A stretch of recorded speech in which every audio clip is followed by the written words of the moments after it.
Welcome to तत्संबोध। आज का जो हमारा टॉपिक है वो है forms and types of precipitation. क्योंकि ये बारिश का टाइम भी है तो आपको समझ में ज़्यादा आएगा। फॉर्म्स ऑफ प्रेसिपिटेशन बेसिकली होता क्या है कि बादल से जो नीचे पानी आता है, बर्फ़ आता है, अलग अलग तरह के आपको एक्सपीरियंसेस होते हैं। तो आखिर हम लोग उस स्टेट ऑफ मॉइस्चर का ही एनालिसिस करते हैं और उसी बेसिस पे इसको डिस्टिंग्विश किया जाता है डिफरेंट डिफरेंट फॉर्म्स को। तो जो सबसे इसमें पहला फॉर्म है उसमें हम लोग क्या पढ़ते हैं, रेनफॉल और ड्रिजल। अब रेनफॉल और ड्रिजल बेसिकली क्या है, ये दोनों लिक्विड फॉर्म है। आप लिक्विड समझते हैं ना, पानी जैसा। लिक्विड फॉर्म में भी एक होता है कि वाटर ड्रॉपलेट के फॉर्म में ऐसे ऐसे आएगा, दूसरा होता है कि बहुत ही झिल्लीदार, एकदम ऐसे लगता है कि बहुत पतली पतली पानी की बूंदें आ रही हैं। तो जो जिसका वॉल्यूम और साइज बड़ा होता है वो रेनफॉल होता है, और जो छोटा वाला होता है, दोनों साइज और वॉल्यूम में कम होता है, वो ड्रिजल होता है। और ये बेसिकली आपको सबसे बेहतर कहाँ देखने को मिलेगा, तो अर्थ के ट्रॉपिकल रीजन्स में, वार्म एंड मॉइस्ट जहाँ पे क्लाइमेट होता है वहाँ पे आपको ज़्यादा देखने को मिलेगा।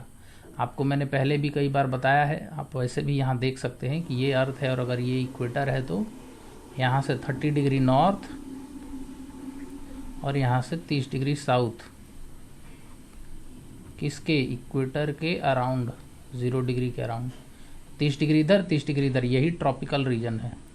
ठीक है, तो यहाँ पर आपको ये सबसे ज़्यादा देखने को मिलता है। और भी जगहों पे मिलेगा पर ये ज़्यादा कॉमनेस्ट एग्जाम्पल है। रेनफॉल जब भी आप इन जनरल भी सुनते हो तो उसको एसोसिएट किया इसी से जाता है। ओके, स्नोफॉल एक और फॉर्म्स ऑफ प्रेसिपिटेशन है जिसमें कि आपको हायर लैटिट्यूड्स में ये देखने को मिलता है और लो सन सीजन या समर सीजन में मिड लैटिट्यूड्स में भी देखने को मिलता है। मिड लैटिट्यूड्स यानी 45 टू 60 डिग्रीज के बीच में हम लोग देखते हैं। तो स्नोफॉल में क्या देखने को मिलता है आपको, दो तरह की। एक होता है कि जो स्लीट वाला है ना पोर्शन, वो आपको मेल्टेड स्नो होता है। मेल्टेड स्नो मतलब स्नो तो है लेकिन थोड़ा मेल्ट कर रहा है धीरे धीरे, यानी लिक्विड की तरफ बढ़ रहा है। और जो ग्लेज होता है वो आपको, ये जो स्नो होता है ना वो फ्रीज कर जाता है। वो इस तरह का आप देखते होंगे कई जगह पे, बहुत हायर लैटिट्यूड्स में ठंड में ये एक तरह का आइस का फॉर्म ले लेता है, तो उसको ग्लेज बोलते हैं। सब पिनाकल टाइप का बन गया होता है। यानी स्नो जो होता है एक तरफ अगर लिक्विड की तरफ मेल्ट कर रहा है थोड़ा थोड़ा तो स्लीट का फॉर्म होगा। ग्लेज कब बनेगा, जब वो और फ्रीज करेगा। यानी ये जो है वो हायर लैटिट्यूड्स में होगा, यानी ज़्यादातर कोल्ड क्लाइमेट्स में ये देखने को मिलेगा, जबकि ये आपको सब पोलर कंडीशंस में या मिड लैटिट्यूड्स में देखने को मिलेगा ज़्यादा। जो नेक्स्ट कैटेगरी है उसमें कैटेगराइज है हेल। हेल क्या होता है, हेल आइस के फॉर्म में प्रेसिपिटेशन होता है। आइस क्यूब्स आप समझ रहे हैं, ऐसे ऐसे गिरते हैं आसमान से, कभी कभी देखते होंगे बर्फ़ पड़ती है। और एक तरह का नेचुरल डिजास्टर भी होता है। ये कहाँ देखने को मिलता है, ये बेसिकली इक्वेटोरियल क्लाइमेट में या अब ट्रॉपिकल रीजन में ज़्यादा देखने को मिलता है। और ये नेचुरल डिजास्टर के कैटेगरी में आता है, क्योंकि अगर आप बाहर रहेंगे तो आपके सिर पे गिर के हो सकता है कि आपको बहुत ज़्यादा चोट भी लगे। इसके लिए थोड़ा इंटेंस वेदर कंडीशंस रिक्वायर्ड होता है, वो हम कभी और पढ़ेंगे। तो ये बेसिकली आपने फॉर्म्स ऑफ प्रेसिपिटेशन पढ़ा। क्या क्या पढ़ा आपने, उसमें ये पढ़ा कि बादल से जो नीचे आता है वो स्टेट ऑफ मॉइस्चर का एनालिसिस है, जिसमें रेनफॉल, ड्रिजल लिक्विड में बेसिकली देखने को मिलता है। लिक्विड टू सॉलिड स्टेट के बीच स्नो आता है। स्नो में भी दो फॉर्म होता है, स्लिट एंड ग्लेज, और फिर हेल जो कि पूरी तरह से आइस है। ओके, टाइप्स ऑफ प्रेसिपिटेशन में हम लोग अलग अलग तरीके से जो बारिश होती है उसके बारे में पढ़ेंगे। जब आप इस बारे में एनालिसिस करेंगे तो आप पाएंगे कि जिस तरह से कंडेंसेशन हुआ है कहीं ना कहीं उसी के तौर पे नाम रख दिया गया है टाइप्स ऑफ प्रेसिपिटेशन में। तो जो इसमें सबसे पहला टाइप है वो है कन्वेक्शनल प्रेसिपिटेशन। अब कन्वेक्शनल प्रोसेस मैंने आपसे पहले भी बात किया था, लेकिन आप थोड़ी सी जानकारी रख लीजिए कि कन्वेक्शन वो होता है कि जब warm air rises up in the air और विथ मॉइस्चर अगर हो तो क्या होगा, ऊपर जाके वो कंडेंसेशन हो जाएगा, है ना।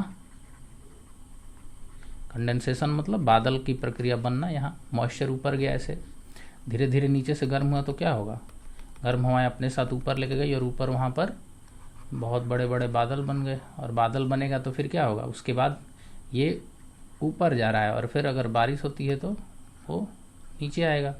तो ये जो प्रोसेस है ना कंडेंसेशन का, कन्वेक्शन प्रोसेस, इसीलिए जो इसके थ्रू जो प्रेसिपिटेशन होता है उसको कन्वेक्शनल बोला जाता है। ओके, तो मैंने पहले भी कहा था कि जिस प्रोसेस से वो बना है उसी प्रोसेस से वो प्रेसिपिटेशन का नाम पड़ गया है। ओके, ये कहाँ पे ज़्यादातर देखने को मिलता है? लोअर क्लाइमेट्स में ज़्यादा देखने को मिलता है, क्योंकि कन्वेक्शन होना वहीं पे होगा, क्योंकि सनलाइट वहाँ ज़्यादा होता है। ओके, और ये फॉर्म किस किस फॉर्म में पाया जाता है? तो रेनफॉल और ड्रिजल मोस्टली इसमें आते हैं, हेल भी इसमें कभी कभी आता है। जो दूसरी कैटेगरी इसमें है वो है ओरोग्राफिक प्रेसिपिटेशन।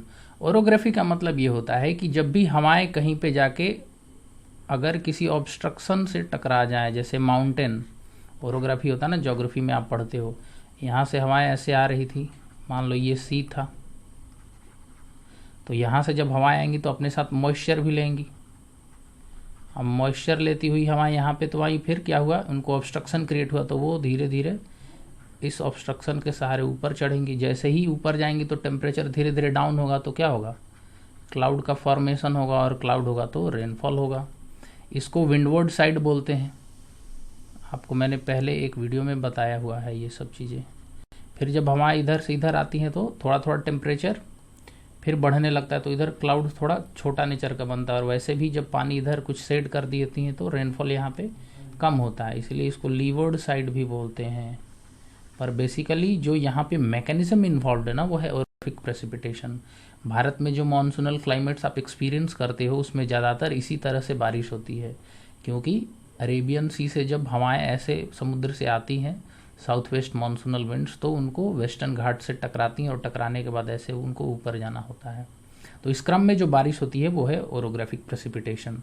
हालांकि माउंटेन्स जो हैं वो तो कहीं पे भी हो सकते हैं, यानी हायर लैटिट्यूड्स में भी मिल सकते हैं, लोअर लैटिट्यूड्स में भी मिल सकते हैं। तो इस तरह में जो फॉर्म्स ऑफ प्रेसिपिटेशन होता है वो रेनफॉल, ड्रिजल, स्लीट, ग्लेज आपको सब जगह मिलेगा, एक्सेप्ट फॉर हेल। हेल को छोड़ के इसमें हर तरह का प्रेसिपिटेशन संभव है। ओके, फॉर्म्स ऑफ प्रेसिपिटेशन जो आपने अर्लियर पढ़ा था।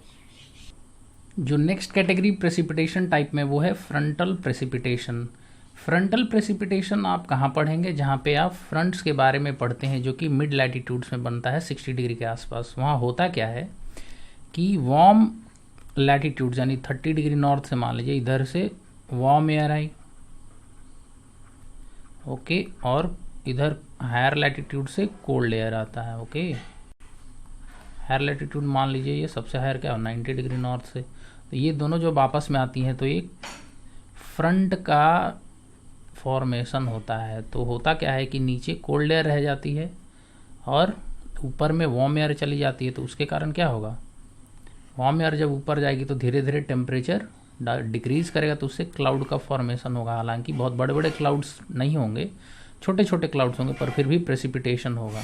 ये जो रीजन प्रेसिपिटेशन का होता है वो है टैगा और टुंड्रा। टैगा कहाँ से कहाँ होता है, 60 to 70, और टुंड्रा 70 to 80 डिग्री। ये बेसिकली ज़्यादातर नॉर्थ में ही देखने को मिलता है, क्योंकि वहाँ लैंड मास ज़्यादा है। साउथ में तो यानी सदर्न हेमिस्फीयर में आपको पानी ज़्यादा मिलता है। तो यहाँ जो फॉर्म ऑफ प्रेसिपिटेशन है वो फ्रंटल मैकेनिज्म है, फॉर्म ऑफ प्रेसिपिटेशन जो है वो रेनफॉल, ग्लेज, स्लीट और ड्रिजल आपको देखने को मिलता है। और टाइप कौन सा है, फ्रंटल प्रेसिपिटेशन है। ओके, तो इधर जो भी थोड़ी बहुत वेजिटेशन एंड क्लाइमेट आता है वो इसी की वजह से आता है।